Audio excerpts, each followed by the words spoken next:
9월 28일입니다. 출애굽기 22장 1절에서 15절까지 말씀, 배상에 관한 법률이라는 제목으로 말씀드립니다. 십계명을 주신 하나님께서 이제 세부적인 법률들을 쭉 선포해 주시는데요. 이것은 세상에 있는 법률과는 다르죠. 왜냐하면 하나님의 백성들인 이스라엘 공동체에게 주신 그러한 그 법률이기 때문에 그렇습니다. 자, 첫 번째는 오늘 본문에서 제8계명, 10계명의 제8계명, 도둑질하지 못한다는 그 계명에 관한 법률이죠. 너는 얼굴에 땀을 흘려야 나다를 먹을 수 있을 것이다 라고 하는 하나님의 그 노동명령을 어긴 것에 대한 배상을 이렇게 해라 하는 뜻입니다. 어떤 사람이 소나 양을 도둑질하여 그것을 잡거나 팔면 그는 소 한 마리에는 소 5마리로, 양 한 마리에는 양 4마리로 갚아야 한다. 보통은 소나 양을 그냥 도둑질해서 자기가 가지면은 2배인데, 여기는 잡거나 죽이거나 팔면 5마리, 4마리, 그러니까 4배나 5배로 갚아야 된다. 아주 중벌을 이렇게 다스리고 있어요. 그것은 계획적으로 범죄한 것이기 때문에 우발적이 아니라 그렇게 아주 높은 배상을 하게 하는 것이죠.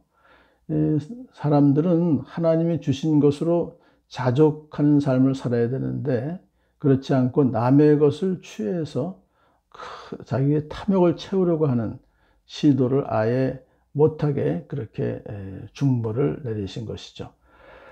두 번째로는 밤에 도둑이 몰래 들어온 것을 알고서 그를 때려서 죽였을 경우에는 죽인 사람에게 살인죄가 없다. 이 정당방위로 인정해 주는 거예요. 그러나 해가 뜬 다음에 이런 일이 생기면 그에게 살인죄가 있다 그래요. 그러니까 밤에는 정당방위가 인정되는데 낮에는 인정하지 않는다. 왜냐하면 그 도둑인 것을 알아볼 수 있기 때문에 때려 죽일 것까지는 없다는 거죠. 그러니까 인명의 존귀성을 최우선적으로 생각해야 된다. 재물보다는. 그것을 말해요. 그렇지만 어떤 경우에든지 훔친 것에 대해서는 배상을 해야 된다. 그렇게 말하고 있어요. 만일에 아무것도 가진 것이 없으면 도둑이 자기 몸을 팔아서라도 배상해야 된다. 엄격하게 배상에 관한 것은 책임을 꼭 지게 한 것이죠.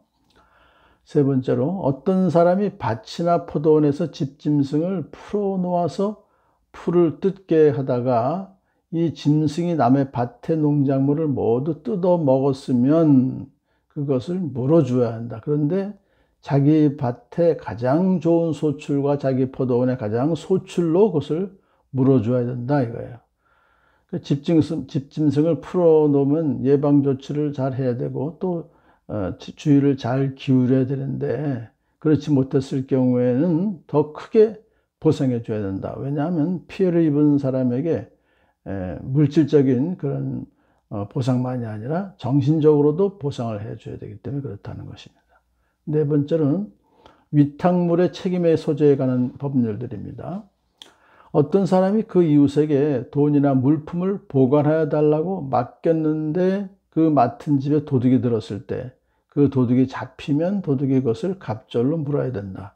역시 그 도둑은 항상 배상을 해야 되는 거예요. 잡히면. 근데 잡히지 않은 경우가 많죠. 그런 게 어떻게 해야 될까요? 그 집주인이 하나님 앞으로 나아가서 그 이웃의 물건에 손을 댔는지 안 댔는지를 판결받아야 한다. 그러니까 이제 물건을 수탁자, 보관하여서 맡았던 그 사람이 만일에 훔쳤다고 하면 그 사람은 벌을 받아야 되는 거예요. 그것을 하나님 앞으로 나가서라고 하는 거예요. 그것은 이제 재판장에게 나가서 자신의 정직함을 확인받아야 된다는 거예요. 자, 이때 수탁자는 위탁자의 물건을 결코 착복하지 않았다고 맹세법을 따라서 여호와 이름으로 자신의 정직성을 맹세하기만 하면 일단 그는 혐의를 벗을 수가 있어요. 증거가 없기 때문에. 그렇지만 이제 증거가 나온다고 하면 그때는 책임을 져야 되는 거예요. 자, 물건을 맡겼던 사람이 수탁자의 재산 중에서 일부를 자기의 것으로 주장하는 경우가 있습니다. 왜냐면 이 양들이 맡겼다 보면 양들 중에서 잘 구분이 안 될 거 아니에요. 근데 보니까 그 물건 맡은 사람 재산 중에 내 양이 있다. 그래서 저거 내 겁니다라고 한다고 하면 양쪽 다 하나님 앞으로 나아가야 하며 하나님께 유죄 판결을 받은 사람은 갑절로 물어줘야 된다.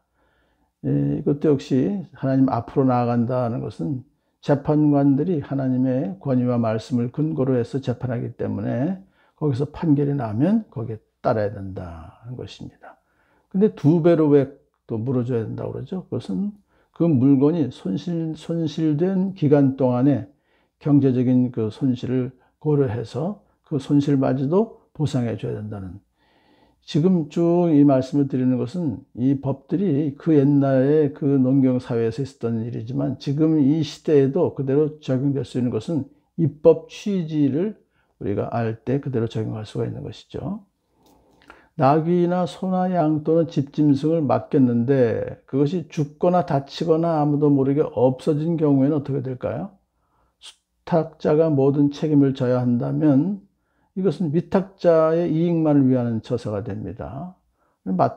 선의로 맡아줬는데 문제가 생길 때 무조건 수탁자가 다 책임을 져야 한다고 하면 너무 가혹한 거죠. 따라서 아무도 모르는 가운데 이런 사고가 발생했을 경우에는 수탁자에게 무조건 책임을 물을 수 없도록 규정을 하고 있습니다. 그것을 맡은 사람이 이웃의 짐승을 가로채지 않았음을 주 앞에서 맹세함으로써 둘의 옳고 그름을 가려야 한다. 유대인들에게는 주 앞에서 맹세한다는 것은 하나님의 권위를 빌어서 약속을 절대로 이행하겠다는 것을 보증하는 행위였기 때문에 이런 맹세는 거짓으로 맹세를 한 사람에게는 저주가 내릴 것을 포함하는 거예요. 따라서 주 앞에서 맹세한 자의 맹세는 그대로 신뢰해 주는 것이 유대 사회의 하나의 그 규범이었었어요. 그러니까 하나님을 믿는 이스라엘 공동체의 규범으로서 인정이 되는 겁니다. 이 경우에 그 임자가 맹세를 받아들여 주면 소유주가 그 수탁자는 물어내지 않아도 돼요, 일단. 그러나 도둑 맞은 것이 확실하면, 그런 증거가 나오게 되면 그는 임자에게 도둑 맞은 것을 물어줘야 됩니다. 왜냐하면 당연히 수탁자에게 관리 소홀이라는 책임이 성립되기 때문에 배상할 의무가 생기는 것이죠.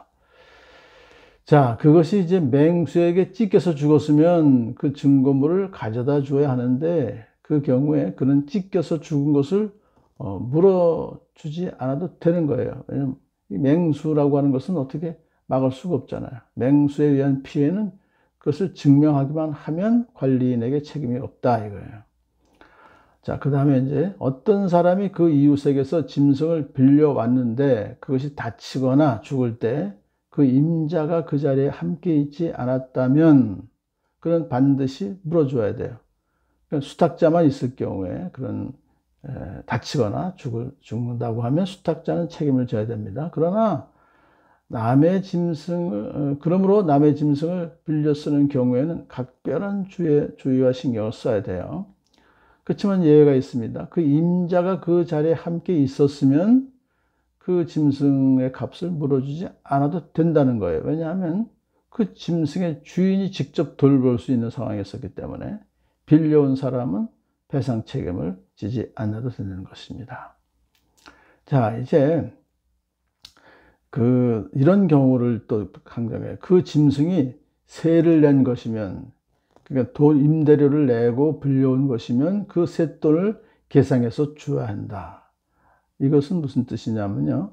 그 짐승의 주인이 자신의 이익을 위해서 임대료를 받고 빌려주었을 경우에는 이미 그 임대료 속에 예상되는 손해까지도 포함되어 있기 때문에 세 낸 것이면 세로 족하다. 배상을 하지 않아도 된다. 세부적인 그런 입법 취지를 보면요. 지금 이 시대에도 다 그대로 적용될 수가 있는 것입니다.